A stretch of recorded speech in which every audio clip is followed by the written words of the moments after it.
And that sometimes eats away at me. But you look at it and it's like not even a drop in the glass. Like that's one bad day.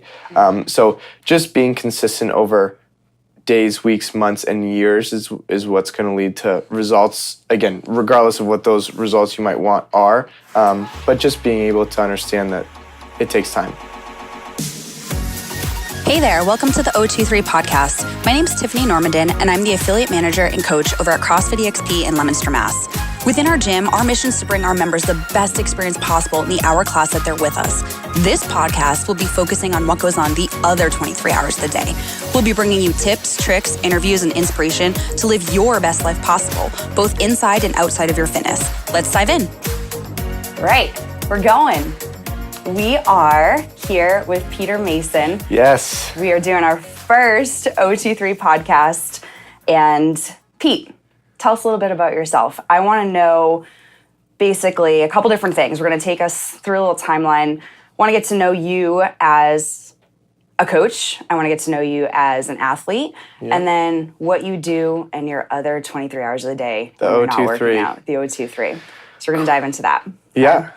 So how did you find CrossFit? So I bet a good portion of you maybe know this story, but I was a student at Neshoba, and Matt Ettinger, who's still a presence here, he works with Brenda a lot, and a good friend to a lot of people here, was my soccer coach, my health teacher at the time, and just a good friend. And so we started doing CrossFit in the gym at the school, and doing cleans with metal plates and like running around the school track. And so he kind of introduced it to a group of us. We would come in before school, 6:20 a.m., and we would do workouts together. And that sort of was my first exposure to it.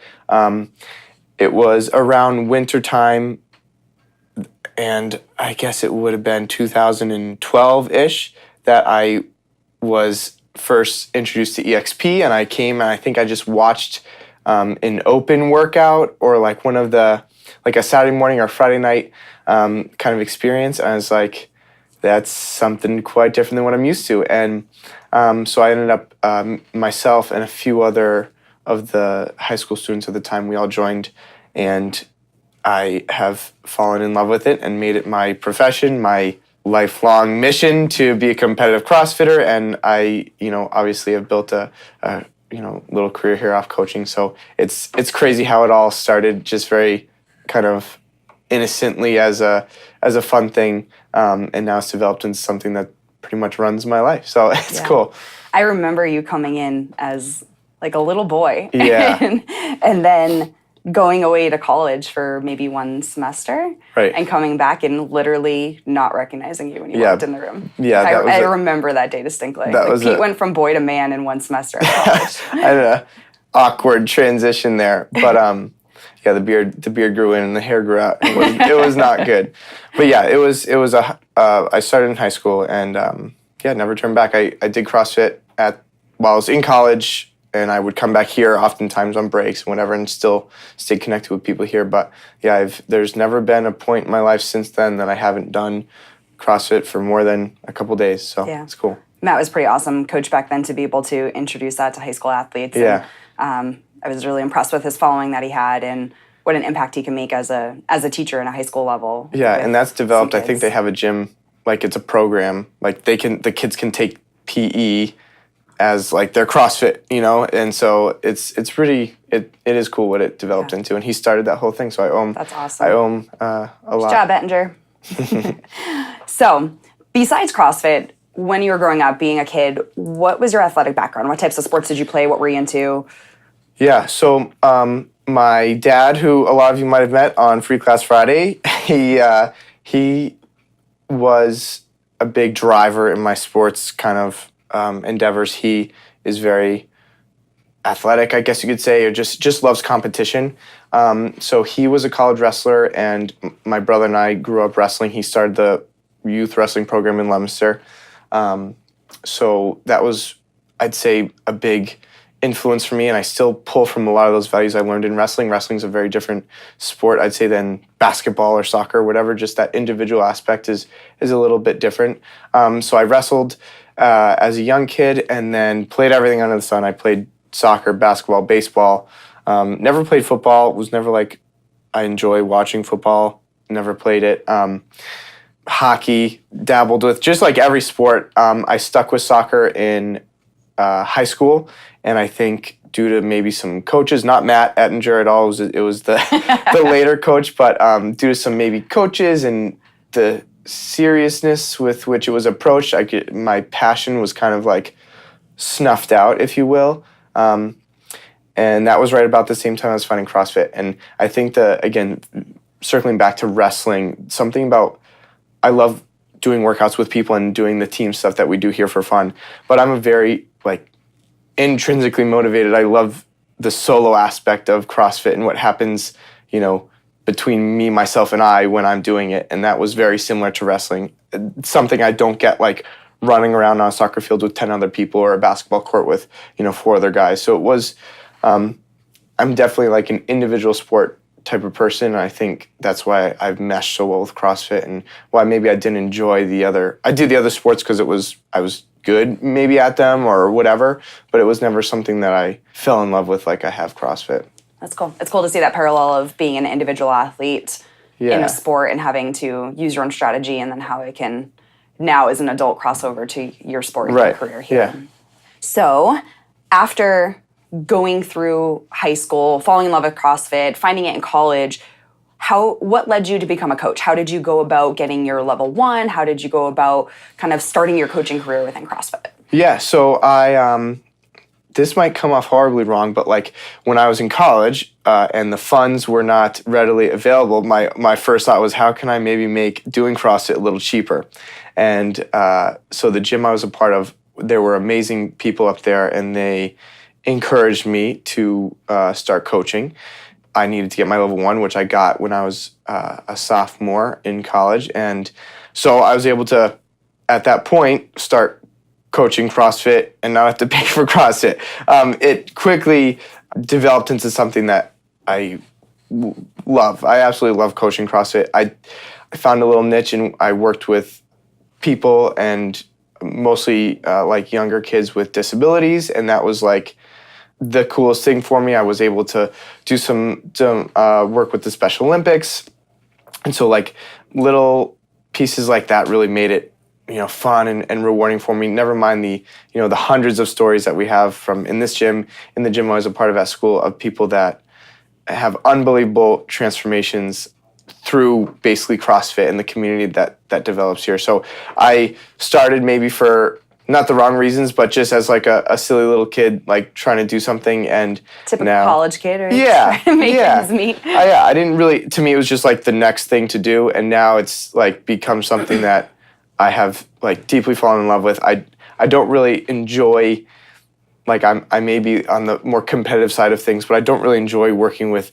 competitive, quote unquote, competitive CrossFitters. Like I love working with the person who's trying to make it easier to get up their stairs, or trying to lose weight, gain weight, whatever it is. Like that excites me and fires me up a lot more than someone who's like trying to PR their snatch. So we have an awesome community here, and there's not a day that goes by that I'm not like totally motivated by the people in these 4 walls. So it's really cool. I definitely agree. We have a great group here.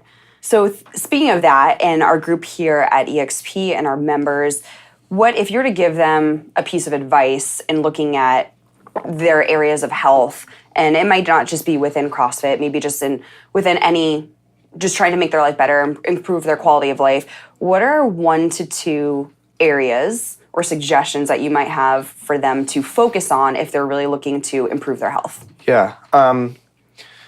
Well, this might be maybe not an answer many people would expect. You can maybe attest to this, is like there will be setback after setback, whether it's an injury or a life, happening, or a lot of things happen in your journey, and you got to roll with the punches. And like none of this, whether it be a goal you set for yourself or a weight loss, kind of goal or whatever it may be, it doesn't happen quickly.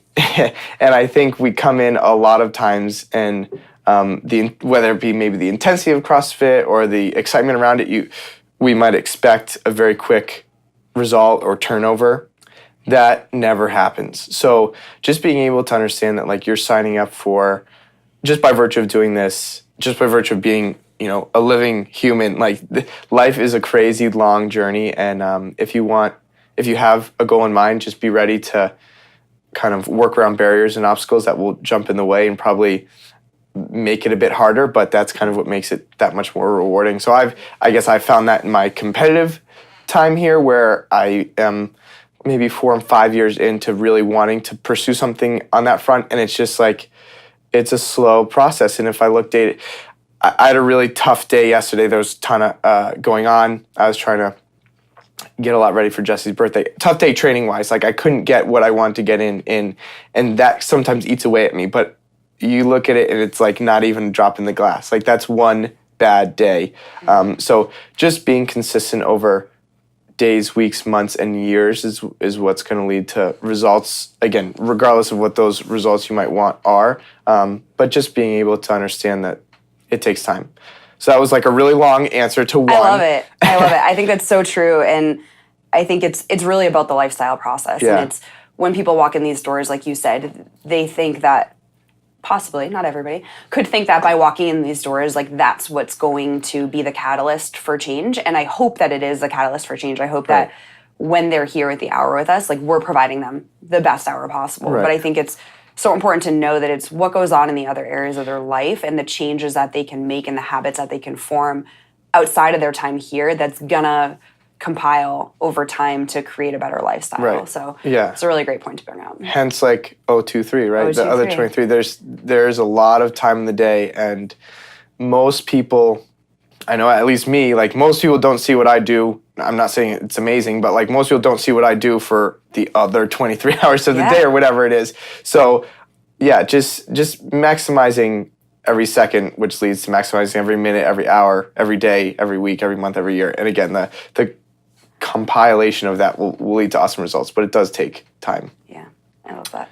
I think that's good. Yeah, so that's I guess my broad, vague answer to that That's question. Awesome. Yeah. So within this passion of fitness that you have and this career that you've made out of it, where do you see your career going in the future, maybe 5-10 years from now? And it may be inside of CrossFit, it may be outside of CrossFit.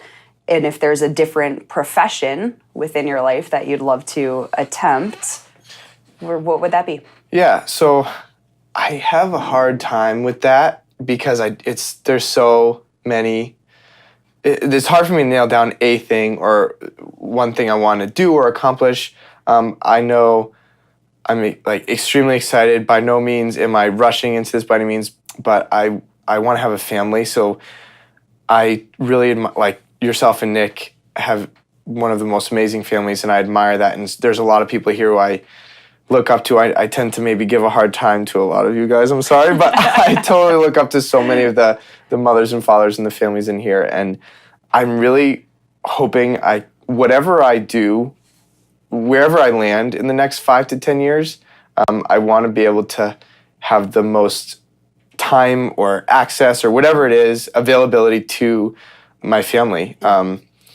So that being said, I love the idea of continuing in on this CrossFit journey because I think it allows that maybe ability for me, whereas not that I ever want to do this or could, like the typical 9-to-5s, the financial advisors, the whatever it is, IT people, like I don't see myself being able to do that, one, and two, it doesn't, like I want to be the ultimate family man. So my goal is to somehow build a life that allows me to do that. And if I'm really hoping that's through CrossFit, so I'm kind of putting all my eggs in that basket, and I firmly believe I can make it happen. It's just a matter of, again, just letting the journey and the process play out. Yeah, I love that. And that's kind of how it came to be, where Nick and I came on board together. And started our journey full time in our And I'm business sure you didn't as well. plan like 90% of the things that have happened. No, not at all. But they organically kind of develop, and that's the beauty of it. Yeah, you find a way and, find your passions throughout and let that be your guide. So Yeah, doors tend to open and you pick and choose which ones you go through. And I think we're fortunate too. Here we have such an amazing blend of a community where we have business owners and entrepreneurs, and a lot of opportunity opens up within our community, which is really cool to see how much it genuinely gives back to us. Right. I think a lot of people as coaches probably appreciate what we do for them, but I think there's so much that they do for us. Yeah. So. Oh my gosh, and that goes very far. And there's a huge breadth of people here who, heck, from the person who fixed our fireplace, that does our taxes. It's amazing the amount of people we have here. And I know if worst case scenario happened, I'd go to JV and say I need a job landscaping and he'd help me out. It is so comforting to know that people here care and are always willing to help. So yeah, definitely. So diving into you a little bit as the 4th fittest male in Massachusetts this year. Is that correct? Only Nick's supposed to say that. So Pete was the 4th fittest male in Massachusetts this year. He's a stud and leading his way through the Opens and Wadapalooza and the such. So I want to know a little bit more about you as an athlete. And like you said, there's so much that goes on outside of these 4 walls that a lot of members don't see and I think are curious about and want to know what it takes to get to your level. And I know there's a lot that goes on behind the scenes. So we're just going to pull that back a little bit and learn about you as an athlete and what goes into it besides just your workouts. So what's a typical day in the life of Pete look like? Yeah, so I hate talking about myself, so this is really awkward for me. Thankfully, you kind of know more about the process and what's involved, so it's a little bit easier. But I don't think anything I do is outstanding or different or whatever, and I don't really like to talk about it, but I'll do my best to kind of sift through it. I'll pry it open because we want to know. So I think a lot of what the people listening to this at least see is what I'm doing in here, which is a big part of it. So I train twice a day on Mondays, Tuesdays, Wednesdays, Fridays, and Saturdays. I rest on Sundays usually completely, and then Thursdays is some sort of active recovery day. So in terms of like actual time in the gym working out, it's probably about close to 4 to maybe 4.5 hours a day. I usually do like 2 sessions of about 2 hours each. So that's a big time suck, and obviously like my goal is to be fit, and so a big portion of being fit is working out a lot. So that's a big piece of what I do. But I'd say almost as big, if not bigger, is I am in bed I like never go to sleep later than 9 o'clock. Jesse and I were sleeping on the couch at 8:30 last night.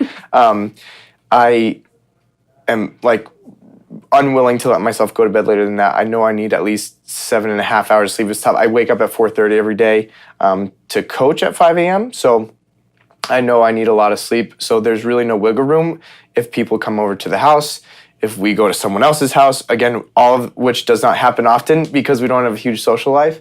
I make sure that I get the sleep that I know I need because as many of you know or will find out, sleep is like huge in terms of recovery. I can tell when I don't get the sleep I need. So that's one thing. I spend a lot of time eating or preparing food. And so I eat about 4,000 calories a day. I track everything I eat, and I have been for a long time. And that is very helpful to me. I don't maybe encourage that for everybody. As my wife and I have found out, it's maybe not a healthy thing for everybody to do, but I track my food because I know I need to eat I need to eat enough, and that's the issue. So I am constantly preparing food and making food and prepping food. Jessie does what I do times 10 because she prepares most of the food on the weekends for me and for her. And I just do little things during the day, but she is like a huge driver in that. We go to CD's Produce, little plug for them. Like every weekend we get a bunch of fruits, vegetables, whatever, and like Sunday's meal prep day. And we spend 2-3 hours.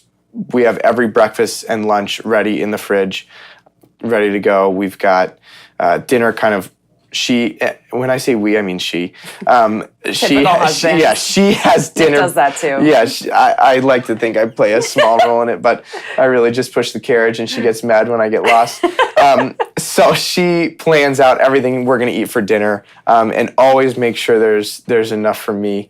So that, circling back, I spend a lot of time eating. I constantly have to make sure I'm having enough calories. So that's a big piece of my day. I spend a lot of time in mobility. So when I'm at home, which honestly isn't that much, I am trying to avoid the couch and sit on the ground and stretch pretty much at all times. So when we're at home watching Jeopardy, which everybody should watch right now because it's amazing, when we're out watching Jeopardy, I am most likely sitting on the ground in a pigeon stretch. With Omelet. Yeah, with Omelet's always cuddling nice and close. That's his dog. Yeah.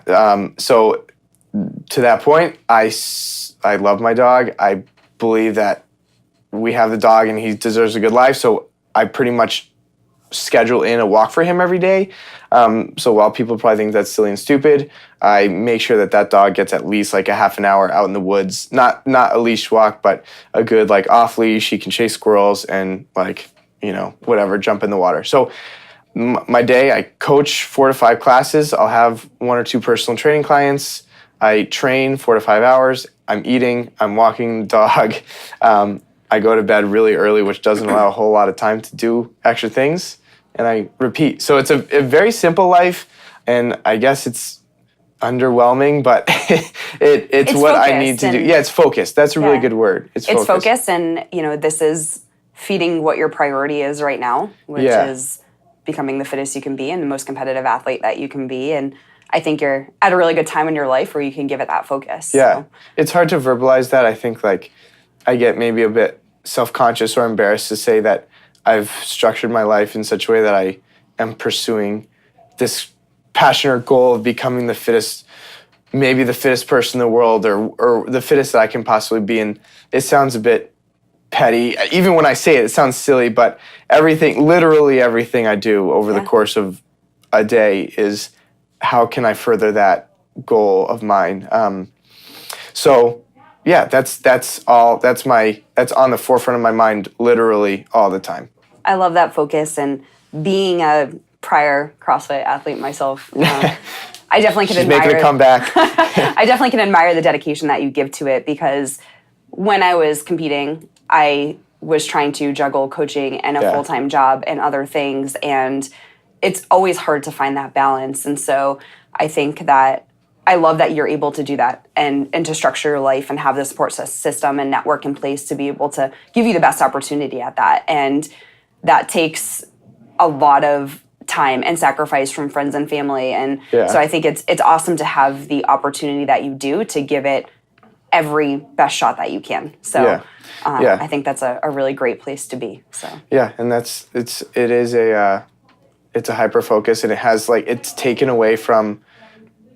I don't know how, not taken away, but it's altered. When we go on family vacation with Jesse's family or something, I find a CrossFit gym and I go every day. If we're going somewhere, like a day trip or something, if I can't work out at my normal time, I'm just going to wake up earlier and work out earlier. I always make it happen. It has to be kind of like a very hyper focus of mine, but I really think it's going to lead to some good results. Just give me a few years. I think so. You're proving it, Pete. So looking at that, we talked about kind of, what the piecemeal parts of your day, but I'm a big habit person. So I always love to know what are people's routines and habits. And I think somebody with your level of discipline probably has a lot of habitual routines that you do. So are there any little habitual routines that you have maybe in your day, whether it be at home or first thing when you wake up in the morning or when you go to start your workout? Do you have any routines or habits that... It's funny. I'm a very structure-oriented person. I need structure in my life. Habits, when you say it, I'm trying to think, and one is popping into my head at least. When I wake up every day, so my alarm goes off at 4:30. And do you hit snooze? No, never. Oh, so there's a habit. Yeah, I've never hit snooze. On accident I have, but I've never hit snooze. I literally roll. I because Jesse, omelet's usually right in between us, so he's next. And then I get out of bed. This is like a conscious habit. There's probably more things that we can, unfold that I don't realize that I do, but I always brush my teeth. I used to change first and then brush my teeth. And then I don't know why I'm such a messy toothbrusher, but I always get the toothbrush like I do too. Stuff on, and it's like impossible to get out of clothes. So like in the last year or Nick so, says I look like a monster when I brush my teeth. yeah, and you can't like once it gets on your clothes, like water doesn't take it off. Toothpaste does not come off until yeah. So yeah, I look like a monster. There's white stuff coming out of the side of my mouth. I'm happy somebody else does. Yeah, I don't know if it's me. I don't know why it is. And I always, like, the toothbrush always, like, folds in half. So Jesse got me this weird toothbrush that doesn't do that. I think I pushed too hard. But You're an aggressive toothbrusher. Yeah, I'm an aggressive toothbrusher. I hate the dentist, so I try to avoid that at all costs. But, so now, I brush my teeth first. I have a shirt that I wear as, like, my pajama shirt, and the toothbrush paste gets all over it. And then I change when I'm done brushing my teeth. So that's a habit. Habit number one. I'm maybe very habit-oriented when it comes to eating. Like, I have to eat, like, I eat at the same time and the same thing literally every day, and I feel a little bit, I can roll with the punches, but I feel a bit thrown off if I don't. Mm-hmm. We don't go out to eat hardly ever. If we do, it's Roots, and I know exactly what I get and how to get it. And that's one thing we were going to dive into is if you go somewhere, what is your favorite thing to order? So what do you order when you go to Roots? Well, this is the Peter Mason special over there. It is a paleo bowl with chicken salad on it. Jesse and I love the chicken salad. And I love Roots, but it's expensive and they don't always, it's not great bang for your buck. So we used to when you're eating like Peter Mason. Yeah. For an average person, it's fine. Yeah, that you make a good point. The chicken though, we used to order the chicken on the paleo bowl, and so we weighed it like a year ago or something, and it was like 1.4 ounces of chicken on our paleo bowl. So we started getting the chicken salad, and it's much more filling, and it tastes really good. So yeah, we go to Roots. I'd probably be rich if we didn't go to Roots so often. We go to Roots a lot, and other than that, as far as going out to eat, we really don't go out to eat. We go out to breakfast sometimes, but we don't go out to eat again because I get hell bent on making sure that you eat too much food. Yeah, and you pay so much money. You pay a lot of money when you go out to eat. Like, it's never cheap, and I'm never full. And so then I feel like I've wasted more money because then I have to go home and eat again. And it's like, wow, I could have just eaten my own food. The struggles of being a hard gainer, huh? Yeah. The struggles. Yeah, but... so talking about looping back on food a little bit, do you use any type of supplements? I do. I tread lightly in this because I think not everybody needs to or should, in terms of like, I think the biggest thing people ask me about is protein, and I'd say like protein, like in supplement form, is like the most overused supplement. Most people probably don't need to take protein shakes. I struggle to, so just to give you a number, I try to eat about 210 to 220 grams of protein a day. I'd have to eat like a whole chicken every 5 minutes to do that. You have a chicken farm out there. So I like literally can't eat enough food to get that much protein, so I supplement. I look at supplementing as kind of a last-ditch effort, if you will. So I take a protein supplement. I take a carbohydrate supplement. Again, I eat about 500 grams of carbs a day. So I'd have to eat like 1,000 pieces of toast. So just a little bit easier for me to take a shake that has like 50 grams of protein, 100 grams of carbs, and not have to think about having a whole nother meal. 100 grams of carbs. Yeah. So I drink that once a day. And so that's a big piece of my supplementing. And then as far as things that maybe I would encourage other people to do, I use fish oil every day. I think whether you're CrossFitting or not, our joints take a beating, and I'm not very I don't really pick up on things. Like, I don't notice if oils or this or that makes me feel different. I notice fish oil. So when I started taking, Jesse and I both take our little tablespoon or teaspoon of fish oil, Peoria fish oil, every night, and I notice a difference it's made, especially at the volume I train. But just for anybody just looking for general joint health, whether you're suffering from tendonitis or you're just the aches and pains of getting older or whatever, I'd say fish oil is an awesome thing to take. And take magnesium. It's supposed to help you sleep. Sleep and recovery. Yes, I wake up early so I take magnesium as kind of a means to that. It is supposed to be good for recovery. Again, like, not that I'm not encouraging people to take it. I'm not like a intuitive person that way. I don't notice like, oh my God, like, yeah, this stuff makes me feel great. But I know it's one of those things that'll help move the needle, even if it's the 0.01%. It's something I can do and I choose to do because I know it probably makes a difference, just not noticeable to me. Other than that, I try to, and I preach, like, get as much as you can get through through food. I guess also maybe giving a lot of credit to Matt Ettinger. He kind of lit that fire underneath me, and I think food is our greatest source of nutrition, obviously, and just like bettering our own health. So I would rather get my fat and protein from eggs rather than a shake, or I'd rather get my carbs from banana rather than a shake. But I'm a little bit different for a couple of reasons, but I would always encourage people to go for the eggs and banana over something from a bag. Love that. That's great. So looking at your training, what is a change that you've made that's given you the best gain or the best return as far as maybe improving on a strength or fine-tuning a movement? Is there something that you've done or changed in your training that has resulted in better gains within your workouts? Yeah, I'd say, strength, like my actual strength has always been my weakness. I'm a littler guy. Like, I've always been just smaller. My whole family's kind of just small. Just for reference, so the average competitive CrossFitter is around 5'8", 5'10", 200 pounds? Yeah, correct? like 195 to 200 pounds. Yeah, and where do you lie? Dripping wet, I'm like 185. And that's very recent. I struggled to get to 180 pounds. And now I hover right around 182, 183 probably, and on a good day, like wet 185.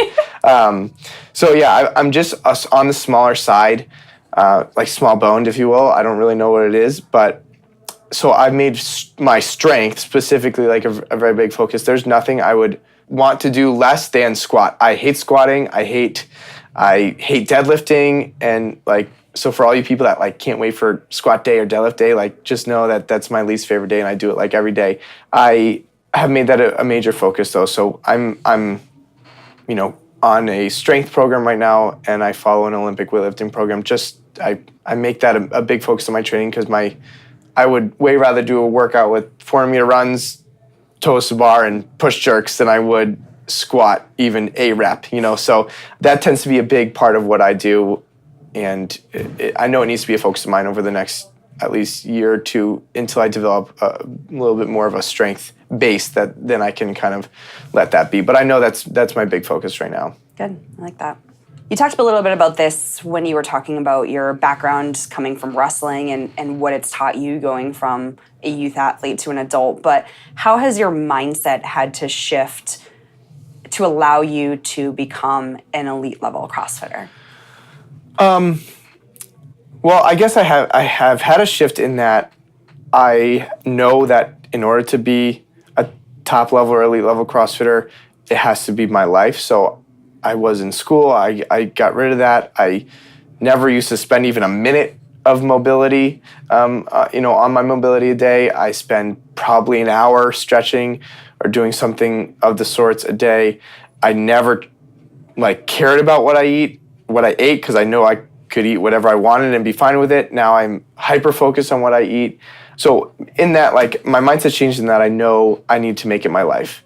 But I'd say, other than that, my dad is, some of you have, I shared that quote during the, whatever, it was a competition prep thing, yeah.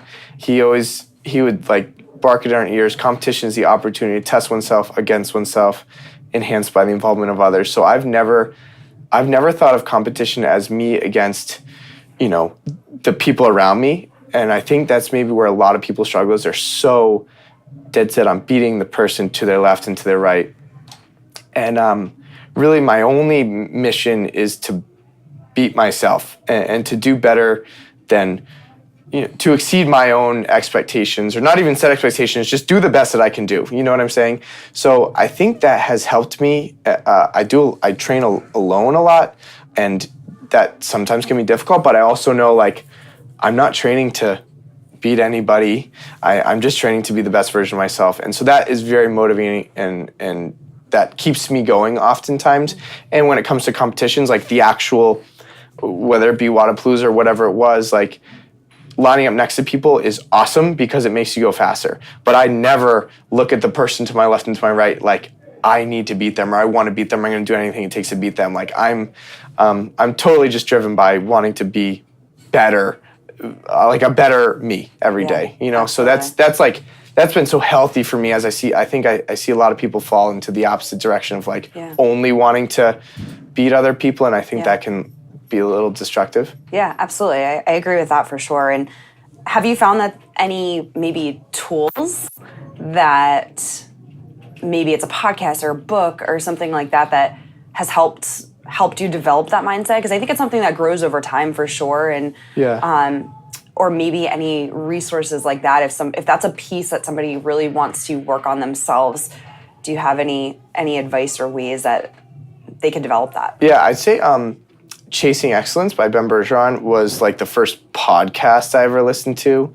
You and Nick definitely, I don't remember specifically, but you guys probably put that bug in my ear. But that was the first podcast I ever listened to. I would, if you haven't, go back and listen to it from episode 1. They've almost become a little repetitive now, but the first year's worth of episodes are awesome. And that was a huge driver in that mindset.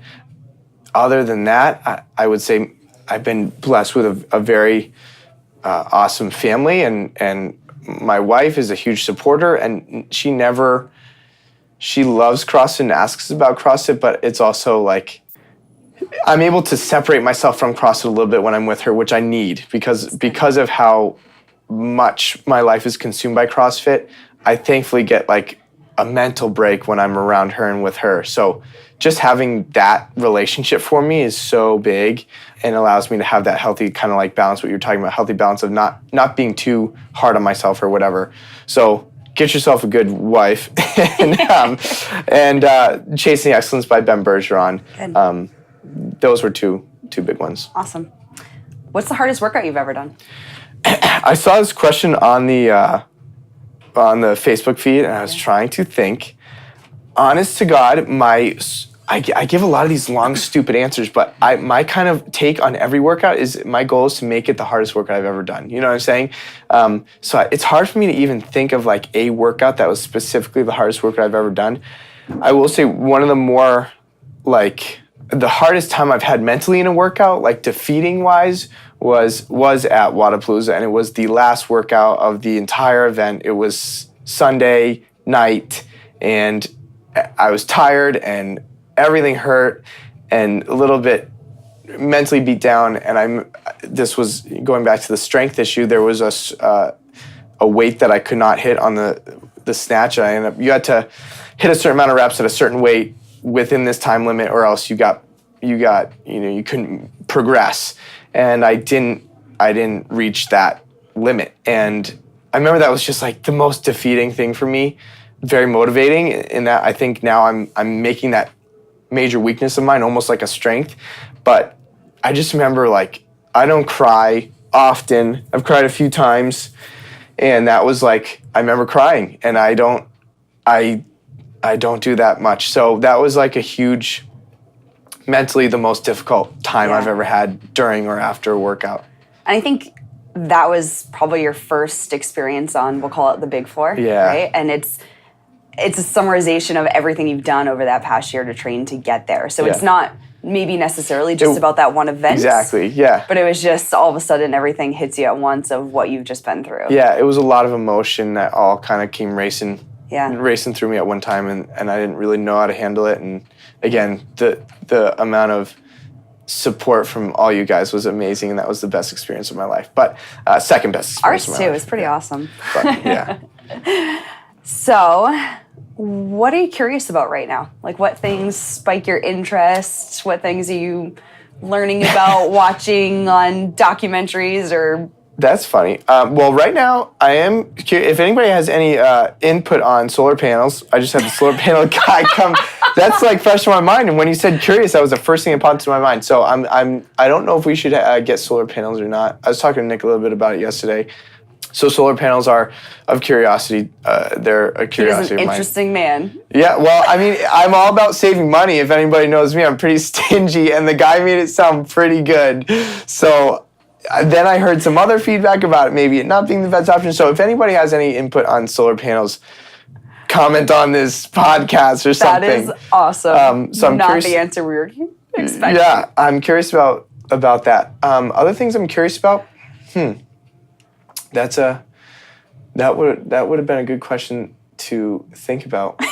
I'm Pat Lydon, the owner here, has been very influential in terms of like my financial life, and so I'd say as I'm now at a point where I have to start taking that pretty seriously because we have a lot of things to pay for and then a lot of things to prep for in terms of our financial future. I'm very curious about how I can set myself up for success on a financial front, whether it be like through saving or investing or paying down the debt that we have. So I've been listening to some podcasts and audiobooks concerning, kind of financial health, if you will, because I think that's not that I put a ton of like value on the money I make or the money I have, but I know that you need money to survive and to have the life that I want to have, and to have 12 kids, you got to have a lot of money. So you're gonna need a bigger house. Yeah, bigger house or a couple of houses. We just might buy the street, but yeah. So that's kind of been, curiosity of mine,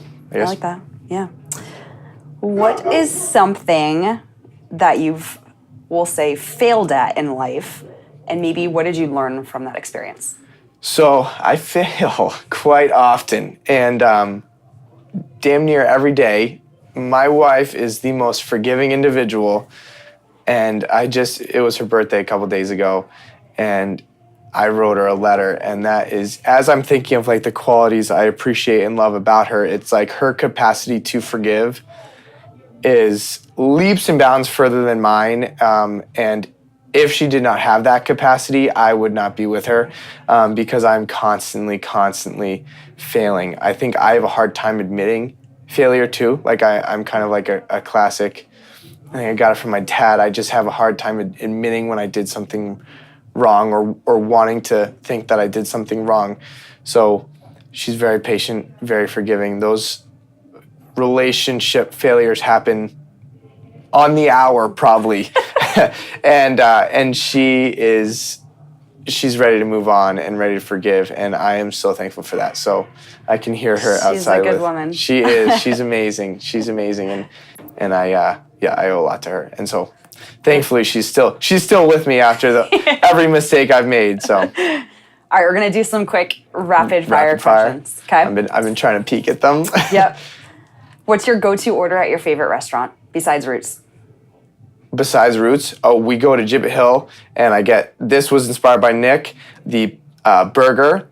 He gets the chicken burger because he doesn't eat red meat. I get the regular burger with an egg, a sunny side up egg, bacon, sauteed mushrooms, caramelized onions, and barbecue sauce. I get the burger with everything on it. It's the cheapest menu item, and then it turns into like the most expensive one. So it's my go-to. Sounds good. What's your favorite documentary? We just watched, what's it called? Free Solo.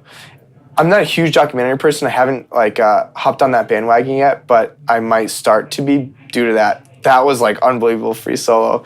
And you guys watched it, right? Yeah, it's a video or a documentary on a rock climber. Yeah. And it's pretty amazing. You guys gotta check it out. Yeah, so that was cool. What is the most useful product or service that you've bought in the past year for under $100? Ooh, under $100? Oh, man. I rarely spend over $100 on anything, so almost everything I buy is under $100.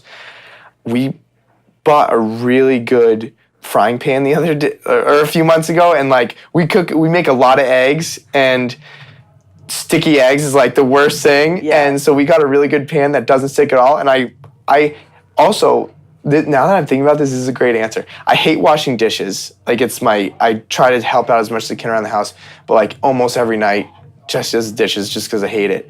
And this pan, hardly ever have to wash because there's never any sticky stuff on it after making your eggs. What's the pan? We got it from Home Goods.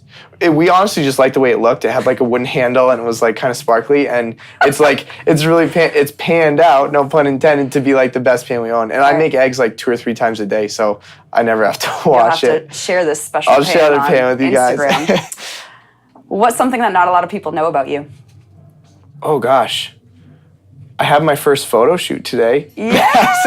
I don't know. I couldn't think of anything. So Nick did my mohawk up real nice, and I'm going to Boston. I get to do. It's funny. I'm doing a podcast and a photo shoot in the same. This is like you're getting fancy. Social media day for me. Yeah. Yeah. So I have a photo shoot in Boston. That's something I'm really excited about. No idea what to expect, and it could be a big bust, but I'm really looking forward to that. So I don't think anyone really knows that. Excited to see that. If you could write something on a billboard for millions to read, what would it say? Honestly, probably I have a tattoo on my ribs, on my side, and it says, "Live your life so that the fear of death can never enter your heart. Love your life, perfect your life, beautify all things in your life. Seek to make your life long and its purpose in the service of your people." And I think I got it tattooed on me because it pretty much encompasses everything. Like every mantra I could ever dream up is kind of condensed into that one quote. And yeah, I think if you dive into that quote, it's like everything you could ever want or live for, and for me at least. And so hence why it's stuck on me forever. But I'd throw that up on a billboard. I love that, and I think it's a great place to end. Cool. Thank you, Tiff. That was fun. This was fun.